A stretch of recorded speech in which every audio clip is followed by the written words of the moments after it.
Olá, me chamo Cauane Moraes, sou cursando o segundo ano do ensino médio juntamente com o técnico agropecuário, na modalidade integrado, na Escola Nossa Senhora da Conceição, localizada nas Três Vendas, Cachoeira do Sul.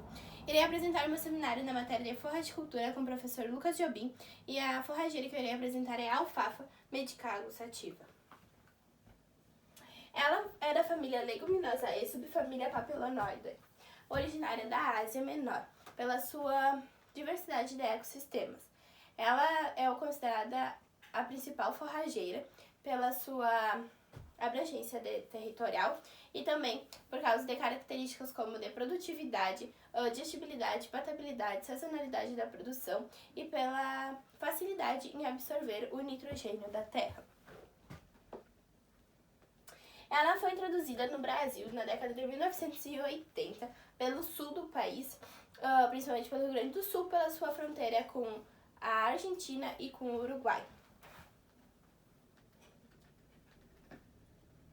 Ela pode ser usada de várias formas, como fenação, forragem verde, ensilagem, pastejo, forragem paletizada, que é a forragem compactada. Como eu falei, ela foi introduzida pelo sul do país e por aqui ela mais ficou. E aqui a gente usa de forma de fenação e forragem verde principalmente. A planta da alfafa. A alfafa ela possui um sistema radicular pivotante. Ela possui uma raiz principal e raízes laterais. A raiz dela pode penetrar no solo de 2 a 5 metros. E ela é responsável por suprir os nutrientes da planta, absorver os nutrientes da terra. A raiz, após a raiz, existe a coroa. A coroa fica entre a raiz e a terra e ela nunca vai estar acima da terra, porque ela não pode ser cortada, ela não pode ser machucada. E ela é quem dela sai os talos, da origem aos talos. Os talos, ou também conhecido como caule da coroa. Os talos, eles possuem nós e entre nós, que esses nós e entre nós, eles têm gemas. E essas gemas são quem dão origem às folhas, os folíolos. E eles vão ser sempre entre 3 e o folíolo principal, o central, será sempre maior que os outros 2.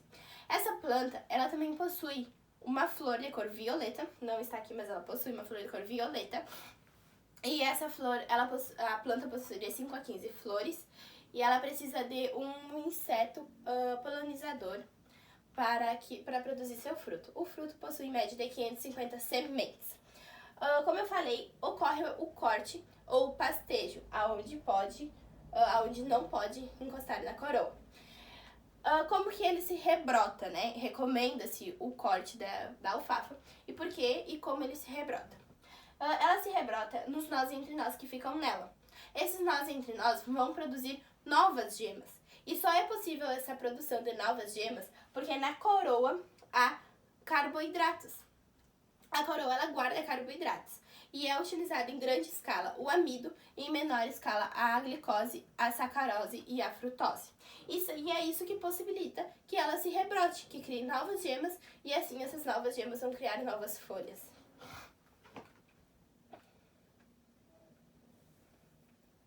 A origem. Eu falei que ela é originária da Ásia Menor, porém, há indícios que desde 4.000 anos antes de Cristo no Paquistão, 3.000 anos a 2.000 anos no Afeganistão e na Caxemira, e também há indícios de 6.000 anos a 10.000 anos em um local onde não é determinado.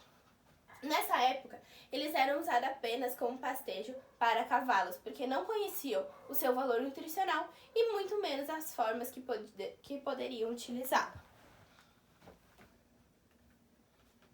A população de plantas. Ela recomenda-se 20 kg de semente por hectare, um espaçamento de 15 a 20 linhas. A gente vai usar 20 kg de semente e um espaçamento de 20 linhas. A estadia inicial é de 400 plantas a 500 plantas por metro quadrado, porém a estabilidade dela ela se estabiliza em 200 plantas por metro quadrado. Recomendação meteorológica. Ela se adapta a qualquer tipo de clima, porém são em países com clima tropical onde ela é mais reproduzida. Como por exemplo, foi feito testes que ela sobreviveu a menos 24 graus no Alasca. E ela também sobreviveu a 54 graus no Vale do Norte na Califórnia. Então, claro, foram variedades diferentes, mas é muito grande a diferença entre essas duas temperaturas. Porém, ela prefere entre o seu primeiro mês uma temperatura entre 30 a 20 graus e após o seu primeiro mês ela prefere uma temperatura de 15 a 20. Não quer dizer que se não estiver nessa escala que ela não vai produzir. Porém, só que com temperaturas muito elevadas ou muito baixa, ela vai dar ela vai decrescer a sua produtividade. Não quer dizer que ela não vá sobreviver. Como eu falei, ela sobrevive a vários, climas. E a sua janela de plantio é maio e agosto. Ela é uma planta que ela necessita de solo de alta produtividade, profundidade e bem drenados. Ou seja, ela não gosta do excesso de água. E isso pode causar fungos nela. E o seu pH de exigência é de 6 a 6,5. Preparo do solo. Ela não exige muito preparo do solo. Porém, ela não suporta torrões. Ela precisa que o solo esteja bem destorrado. É feito, então, você tem a sua exigência de calcário. Então, você coloca metade antes de qualquer coisa. Você coloca metade da recomendação de calcário. Após, você faz uma aração bem profunda e bem feita. E aí, você passa a grade. É recomendado 3 vezes. Porém, se você vê que o seu solo não ficou bom o suficiente, você pode passar mais vezes. E antes da última passada da grade, deve-se colocar a outra metade do calcário e o adubo que foi recomendado junto. A semeadura. A semeadura, as sementes, elas têm que estar inoculadas. Caso elas não estejam inoculadas, deve ser feita a inoculação com 1 dia de antecedência e deixar secar elas uma camada bem fina e deixar secar bem. A semeadora utilizada pode ser a mesma que é utilizada em trigo, soja, aveia, ou uma semeadora a lanço, que ela pode ser plantada a lanço ou em linha. Ela tem que ser se for plantada em linha, ela tem que ser com 2 metros de profundidade. Após o plantio, deve ser passado o rolo compactador para ela se... Manejo pós-semeadura. Recomenda-se, quando ela estiver com 80% da sua floração, fazer um primeiro corte. Aí varia quantos cortes for necessário, conforme for para a finalidade. Se é para pastejo, é recomendado também fazer um corte, porque aí a planta vem com mais força. Cálculos. Então, como eu falei, pode ocorrer o plantio em linha ou o plantio a lanço. O plantio a lanço. Deve-se limitar deve-se limitar um comprimento, ou seja, que a gente vai usar os 100 metros. Deve-se usar a rotação que você irá usar para toda a área. A gente aqui vai usar na segunda marcha com uma rotação em torno de 160 RPM.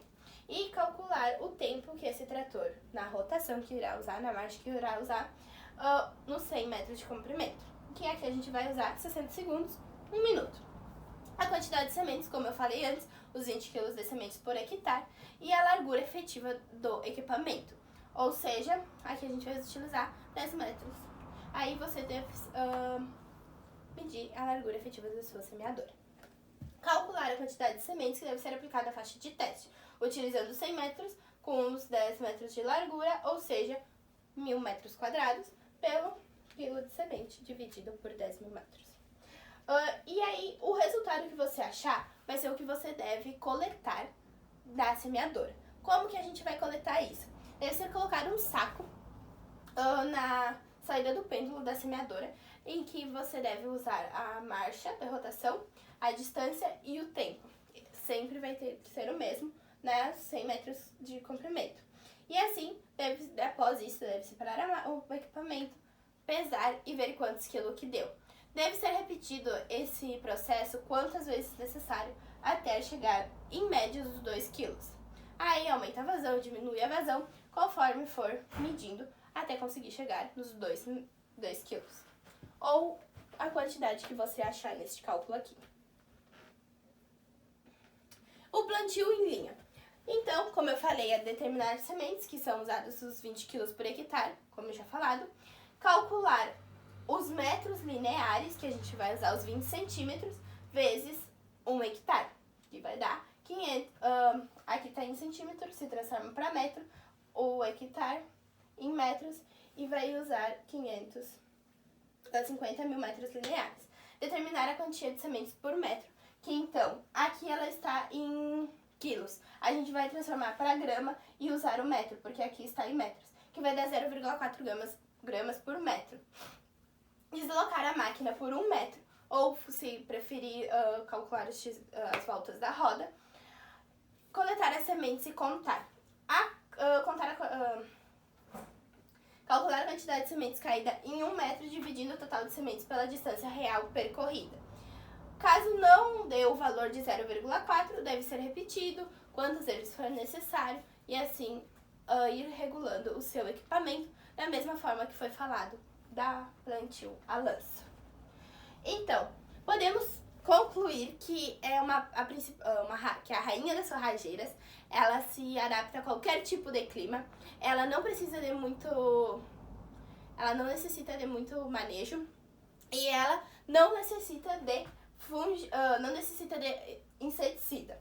Porém, ela pode necessitar de fungicida caso seu solo não seja bem drenado. Como eu falei antes, ela não suporta solos bem drenados, porque aí ela vai adquirir fungos e causar doenças na planta. Então, as referências das fotos utilizadas no trabalho.